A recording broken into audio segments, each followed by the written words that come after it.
మనిషికి మనిషితో పోటీ అన్నది నిన్నటి మాట. మనిషికి కృత్రిమ మేధస్సుతోనే పోటీ అన్నది ఇప్పటి మాట. మన విజ్ఞానం నుంచి, మన ఆలోచనల నుంచి పురుడు పోసుకున్న కృత్రిమ మేధస్సు ఇప్పుడు మనిషి ఉనికికే సవాలు విసురుతోందని నిపుణులంటున్నారు.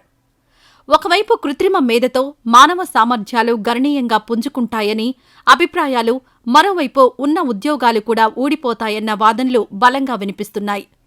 ఫలితంగా సంపన్నులు, పేదల మధ్య తారతమ్యం మరింతగా పెరుగుతుందన్న అంచనాలు తెరమీదకొస్తున్నాయి. మొత్తంగా మనిషి మనుగడే ప్రమాదంలో పడుతుందన్న భయాందోళనలు వ్యక్తమవుతున్నాయి. కృత్రిమ మేధ అణుబాంబు కంటే ప్రమాదకరం. ఆ పరిజ్ఞానాన్ని అభివృద్ధి చేయడమంటే ఇంకాస్త త్వరగా మానవాళి తన వినాశనానికి ముహూర్తం పెట్టుకోవడమే అంటూ ప్రముఖ అంతరిక్ష పరిశోధకులు స్టీఫెన్ హాకింగ్స్ గతంలోనే హెచ్చరించారు. స్టీఫెన్ హాకింగ్స్ అంటే మామూలోడు కాదు. అంతరిక్షంలో అనేక రహస్యాలను ఛేదించిన గొప్ప ఖగోళ శాస్త్రవేత్త. అంత గొప్ప సైంటిస్ట్ కామెంట్స్ను కొట్టిపారేయలేం అంటున్నారు నిపుణులు. కృత్రిమ మేధ ఇప్పటికే అనేక సమస్యలకు కారణమవుతోంది. మనిషిలోని పైత్యాలన్నీ ఈ అధునాతన టెక్నాలజీలోకి చొరబడుతున్నాయి.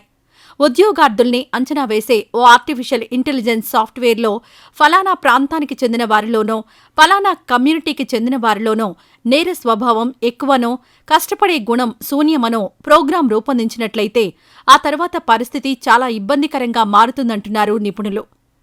ఆర్టిఫిషియల్ ఇంటెలిజెన్స్ సాయంతో సెల్ఫ్ డ్రైవింగ్ కార్ల విషయంలోనూ అనేక సందేహాలు తలెత్తుతున్నాయి. సాంకేతిక లోపాలతోనో, ఇంకేదో కారణంతోనో సదరు వాహనాలు కలిగించే ప్రాణ, ఆస్తి నష్టాలకు బాధ్యత ఎవరు తీసుకోవాలన్న విషయంలో ఇప్పటివరకు స్పష్టత లేదు. తమ లోపాల్ని తాము తెలుసుకునే యంత్రాలొచ్చేదాకా ఇలాంటి ప్రశ్నలకు జవాబు దొరకదంటున్నారు నిపుణులు. దీనికోసం మరికొంతకాలం ఆగక తప్పదు. కృత్రిమ మేధతో రూపొందించిన రోబోలతో ప్రపంచవ్యాప్తంగా నిరుద్యోగం మరింతగా పెరుగుతుందని ఐక్యరాజ్యసమితి ఇప్పటికే హెచ్చరించింది. కృత్రిమ మేధ, ఆటోమేషన్ వల్ల మన దేశంలో 54% మంది ఉద్యోగాలు కోల్పోయే ప్రమాదం ఉందని వరల్డ్ ఎకనామిక్ ఫోరం నివేదిక హెచ్చరించింది. కృత్రిమ మేధను నియంత్రించకుంటే వచ్చే 2 ఏళ్లలో మానవాళి తీవ్ర పరిణామాలు ఎదుర్కోవాల్సి వస్తుందని ఆందోళన వ్యక్తం చేస్తున్నారు టెక్నాలజీ రంగ నిపుణులు. ఒక సమూహంగా మానవాళి ప్రాణాలు తీయగల సైబర్, బయోలాజికల్ ఆయుధాలను సృష్టించే సామర్థ్యం ఆర్టిఫిషియల్ ఇంటెలిజెన్స్కు ఉందన్నారు. కృత్రిమ మేధను అంతర్జాతీయ స్థాయిలో నియంత్రించుకుంటే ఆ తరువాత మానవుడు నియంత్రించలేని అత్యంత శక్తివంతమైన వ్యవస్థ ఏర్పడుతుందని నిపుణులు హెచ్చరిస్తున్నారు. ఏమైనా భవిష్యత్తులో ఆర్టిఫిషియల్ ఇంటెలిజెన్స్ ఫలితంగా మానవాళికి పెనుముప్పు ఏర్పడుతుందన్నది నిపుణుల వాదన. మరోవైపు ఆర్టిఫిషియల్ ఇంటెలిజెన్స్ సాంకేతికతతో వస్తున్న వ్యవస్థలు యావత్ మానవాళికి తీవ్రమైన ముప్పును తలపెట్టే ప్రమాదం ఉందని అంతర్జాతీయ టెక్ దిగ్గజ సంస్థల అధిపతులు కొంతకాలంగా ఆందోళన వ్యక్తం చేస్తున్నారు. ఇటువంటి వ్యవస్థలను నియంత్రించాల్సిన అవసరం ఉందని అనేక మంది నిపుణులు గతంలోనే బహిరంగంగా లేఖ రాశారు. ఈ లేఖపై ఎలన్ మస్క్ లాంటి సెలబ్రిటీలు కూడా సంతకాలు చేశారు. జ్ఞాపకాలను గుర్తుంచుకోవడం, సమస్యలను పరిష్కరించడం, పరిస్థితులకు అనుగుణంగా ప్రతిస్పందించడం వంటి సామర్థ్యాల సమాహారమే మేధస్సు. దీనికి అచ్చంగా ప్రతిసృష్టే కృత్రిమ మేధస్సు. ఇదే ఆర్టిఫిషియల్ ఇంటెలిజెన్స్గా యావత్ ప్రపంచమంతా పాపులర్ అయింది. జాన్ మెక్కార్థీ ఆర్టిఫిషియల్ ఇంటెలిజెన్స్ పితామహుడిగా పేరొందారు. జాన్ మెక్కార్థీ నిర్వచనం ప్రకారం సైన్స్, ఇంజనీరింగ్ కలయికతో రూపుదిద్దుకున్న తెలివైన యంత్రాలు, కంప్యూటర్ ప్రోగ్రాంలనే ఆర్టిఫిషియల్ ఇంటెలిజెన్స్ అంటున్నారు. మనిషి తన అవసరాలు తీర్చుకోవడానికి తనలాగే బుర్రకు పదును పెట్టి ఆలోచించే మేధస్సు అవసరమని చాలా ఏళ్ల క్రితమే అనుకున్నాడు. అలా మనిషి తన కోసం స్వయంగా తయారు చేసుకున్నదే కృత్రిమ మేధ. యంత్రాలతో మనిషిలా పనిచేయించుకోవాలన్న కోరిక నిన్న మొన్నటిది కాదు. ఇంటర్నెట్ కనిపెట్టకముందే, అంటే 1956లోనే కృత్రిమ మేధ అనే పదాన్ని తొలిసారిగా ఉపయోగించారు. ఇంటర్నెట్ అందుబాటులోకి వచ్చిన తరువాత ఆ ప్రభావం సమాజంపై పడింది. ఇందులో భాగంగా కంప్యూటర్ల మీద రకరకాల ప్రయోగాలు జోరందుకున్నాయి.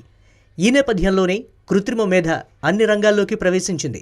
ముందుగా మెడికల్ ఫీల్డ్ని చూద్దాం. మెడికల్ ఫీల్డ్లో ఆర్టిఫిషియల్ ఇంటెలిజెన్స్ వినియోగం ఇటీవలి కాలంలో బాగా పెరిగిపోయింది. ఆర్టిఫిషియల్ ఇంటెలిజెన్స్ సాయంతో హెల్త్ రికార్డులు ఎప్పటికప్పుడు డిజిటలైజ్ అవుతున్నాయి. పేషెంట్లకు సంబంధించిన సమస్త సమాచారం డాక్టర్లకు కొన్ని సెకన్లలోనే అందుబాటులోకి వస్తుంది. దీనివల్ల వైద్య రంగంలో పెనుమార్పులు సంభవిస్తున్నాయి. పరిశోధనల పరంగా మెడికల్ ఫీల్డ్ ముందుకు వెళ్తోంది. గతంలో గుండె పనిచేయకపోవడం అంటూ వచ్చే పరిస్థితులను ముందుగా గుర్తించడం సాధ్యమయ్యేది కాదు. ఈ విషయంలో ఆర్టిఫిషియల్ ఇంటెలిజెన్స్ డాక్టర్లకు, రీసెర్చ్ స్కాలర్లకు ప్రస్తుతం ఎంతగానో ఉపయోగపడుతోంది. పేషెంట్ ఎలక్ట్రానిక్ హెల్త్ రికార్డులను ఆర్టిఫిషియల్ ఇంటెలిజెన్స్ సాయంతో విశ్లేషించి గుండె వైఫల్యం సంభవించే అవకాశాలను ముందుగానే కనిపెడుతున్నారు డాక్టర్లు. దీంతో ముందు జాగ్రత్త చర్యగా చికిత్సలు చేస్తున్నారు డాక్టర్లు. CT scan, MRI, ultrasound scan లాంటి వాటిని పరిశీలించడానికి డాక్టర్లకు ఎక్కువ సమయం పడుతోంది. ఈ విషయంలో వైద్య రంగానికి ఎంతగానో సాయపడుతోంది ఆర్టిఫిషియల్ ఇంటెలిజెన్స్. చాలా తక్కువ సమయంలోనే వైద్య రంగానికి సంబంధించిన రిపోర్టులను విశ్లేషిస్తుంది కృత్రిమ మేధ. క్యాన్సర్ లాంటి ప్రాణాంతక రోగాలు వచ్చే అవకాశాలను ముందుగానే హెచ్చరిస్తుంది. కరోనా మహమ్మారి కారణంగా ఆర్టిఫిషియల్ ఇంటెలిజెన్స్ సామర్థ్యం ఉన్న రోబోల వాడకం ఒక్క ఏడాదిలోనే దాదాపు 25% పెరిగిందని లెక్కలు చెప్తున్నాయి.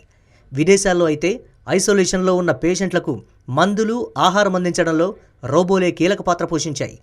అలాగే కరోనా సమయంలో ఆసుపత్రులను ఎప్పటికప్పుడు శానిటైజ్ చేయడం, పేషెంట్ల అస్వస్థతను పరిశీలించి వారిని సంబంధిత స్పెషలిస్టు దగ్గరకు పంపడంలో ఆర్టిఫిషియల్ ఇంటెలిజెన్స్ సాయంతో నడిచే రోబోలే ప్రధాన పాత్ర పోషించాయి. అన్నింటికంటే ముఖ్యమైన విషయం ఏంటంటే ఐటీ దిగ్గజం మైక్రోసాఫ్ట్ ఇప్పటికే ఆర్టిఫిషియల్ ఇంటెలిజెన్స్ సాయంతో క్యాన్సర్ మీద యుద్ధాన్ని ప్రకటించింది. క్యాన్సర్ వ్యాధి సోర్స్ కోడ్ను కనిపెట్టే ప్రయత్నం చేస్తోంది.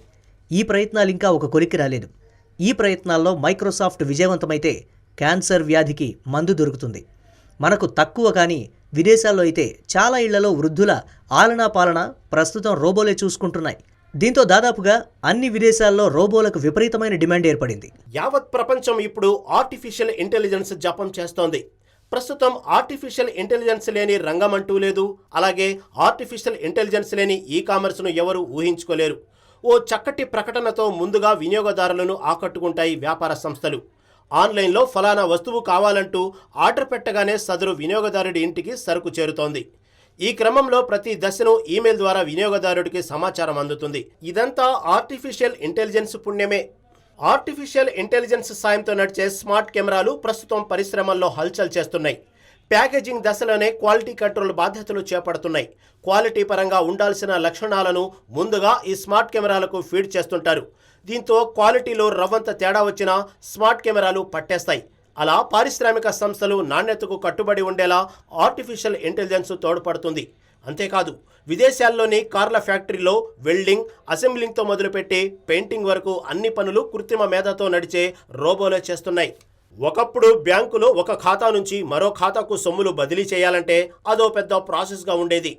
ప్రస్తుతం చేతిలో ఉన్న స్మార్ట్ ఫోన్ సాయంతో నిమిషం లోపల ఇతర అకౌంట్లోకి సొమ్ములు బదిలీ చేస్తున్నారు. ఇలా ప్రతిరోజు కోట్లాది లావాదేవీలు జరుగుతున్నాయి. బ్యాంకింగ్ వ్యవస్థ ఇంత వేగంగా పనిచేస్తుందంటే దానికి కారణం సదరు సాఫ్ట్వేర్లో కృత్రిమ మేధ వినియోగించడమే అంటున్నారు టెక్నికల్ రంగ నిపుణులు. అంతేకాదు ఒక్క లావాదేవీలో గడబిడ జరిగిన ట్రాన్సాక్షన్ ఆగిపోతుంది. ఈ గడబిడ నేపథ్యంలో అంతకుముందు జరిగిన లావాదేవీల అనుపానుల్ని క్షణాల్లో కనిపెట్టేస్తుంది స్మార్ట్ ఫోన్. దీంతో అక్రమ లావాదేవీలంటూ జరిగితే వాటిని కనిపెట్టడం ఈజీ అవుతుంది. యుద్ధ రంగంలో కూడా కృత్రిమ మేధ పరిజ్ఞానం ఎంట్రీ ఇచ్చింది. ఈ నేపథ్యంలో ఎవరైతే కృత్రిమ మేధస్సులో పైచేయి సాధిస్తారో వారే రానున్న సంవత్సరాల్లో ప్రపంచంపై ఆధిపత్యం చలాయిస్తారని నిపుణులు అంటున్నారు. ప్రస్తుతం ప్రపంచవ్యాప్తంగా అనేక దేశాలు భద్రతపై లక్షల కోట్లు ఖర్చు చేస్తున్నాయి. లక్షల మంది సైనికులు తమ తమ దేశాల కోసం యుద్ధభూమిలో ప్రాణాలను పణంగా పెడుతున్నారు. ఈ అంశాలను దృష్టిలో పెట్టుకుని రోబోలకు కృత్రిమ మేధస్సును జోడించి యుద్ధక్షేత్రంలో ప్రవేశపెట్టేందుకు America, Russia, Israel, United Kingdom, China, దక్షిణ కొరియా విస్తృతంగా పరిశోధనలు చేస్తున్నాయి. ప్రస్తుతం కృత్రిమ మేధ ఆధారిత స్వార్మ్ టెక్నాలజీ అనే ఆధునాతన సాంకేతికతను అభివృద్ధి చేయడంపై అగ్రరాజ్యాలు ప్రధానంగా దృష్టి పెట్టాయి. హైడ్రోపోనిక్స్, వర్జికల్ ఫార్మింగ్ ఈ పేర్లు విని గందరగోళం పడనక్కర్లేదు. ఇవన్నీ ఆధునిక వ్యవసాయ పద్ధతులు. అలాగే పొలాల్లో ఆటోమేటెడ్ సాగు చేస్తున్న సంస్థలు ఉన్నాయి. ఇక్కడ మనుషులు పొలం పనులు చేయరు. ఆర్టిఫిషియల్ ఇంటెలిజెన్స్ సాయంతో యంత్రాలే వ్యవసాయ పనులు చేస్తుంటాం.